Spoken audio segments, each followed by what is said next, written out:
Most Star Trek show stories focus on a captain and their main bridge crew and take place on ships that do the most significant work in Starfleet. This is understandable. That's how you make for an interesting narrative with a lot of high-stakes excitement and adventure. But it always left us wondering about the rest of the ship's crews, the lower-ranking members who usually don't get to see that kind of action firsthand, and if they do, they often get killed. Then along came an animated series that gave us a new perspective. Star Trek Lower Decks not only takes place on a starship considered to be less important to the fleet, but the plot focuses on a group of ensigns, low-ranking crew members who sleep in a hallway on the eponymous lower decks of the ship. Since the Core Four, Boimler, Mariner, Tendi, and Rutherford, are mostly in different divisions than each other, it's their rank and placement on the lower decks that brings them together as friends. They all have an interesting mix of personalities and backgrounds, and since the show's story takes place when they're all just starting out on the USS Cerritos, it leaves a lot of room for them to grow and develop, individually and in their relationships with one another. What I think is most significant is how this setup makes the characters very relatable to the audience.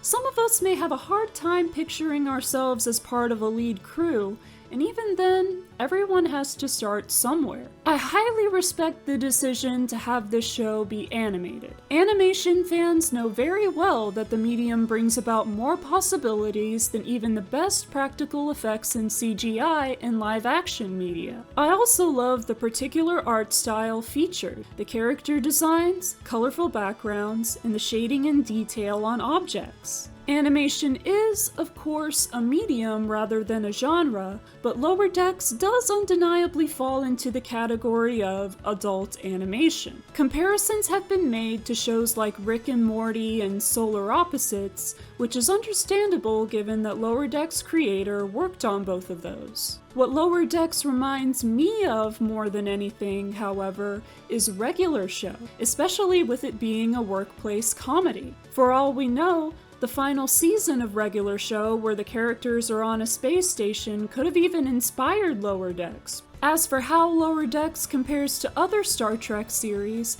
I find it to be just as immersive as any of the live-action shows. This is not despite it being animated, but because it's animated so well. I appreciate how Lower Decks crossed over with a live-action Trek series, Strange New Worlds, almost as a way to demonstrate that Lower Decks doesn't take place in an alternate setting or anything just because it's animated. Lower Decks is, of course, notably very mature in its tone. I will admit that the occasional violence and slight gore can be a bit off-putting, but it's not constant. I personally don't mind the frequent use of profanity, probably because it resembles the way I regularly think and speak. I just don't do it on this channel because I don't want to get demonetized or punished by the algorithm. Most of the profanity is censored, but I don't think it would make that much of a difference if it wasn't. What must be said is that Lower Decks most definitely honors the legacy of Star Trek as a whole. There are so many clever references to past Trek shows and movies. I highly recommend going to the Memory Alpha page for any Lower Decks episode and reading the continuity section. It's easy to tell that the writers of this show are dedicated fans and that they have a lot of fun creating episodes. Any Trekkie knows that Star Trek can get pretty weird sometimes, and Lower Decks embraces and celebrates that aspect of the franchise.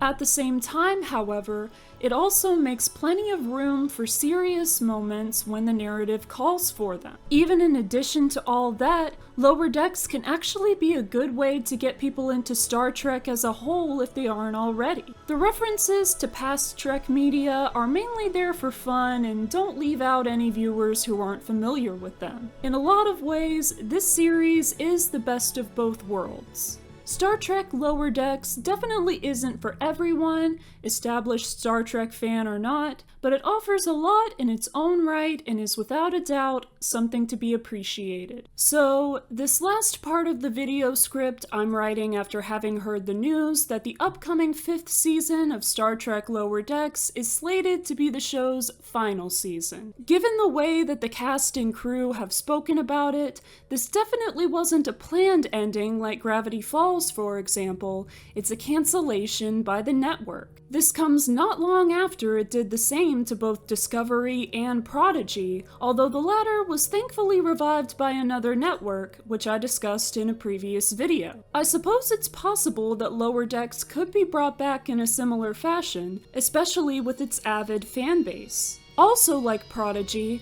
I have a sneaking suspicion that the series being animated may have something to do with it being undervalued enough to be cancelled prematurely. I discussed in another previous video of mine how animated media is often undervalued and more likely to be dropped by networks. Given Lower Decks' concept and premise, it has the potential for many more seasons and storylines. It's ironic how this show is all about giving more attention and appreciation to lower-ranking Starfleet officers, yet the show itself is not being given the appropriate respect by its own network. Whatever happens from here, though, I'm glad we got to have some great adventures with our favorite Lower Deckers. If you've watched Star Trek Lower Decks, what do you think of it? Let me know in the comments. Thank you for watching this video.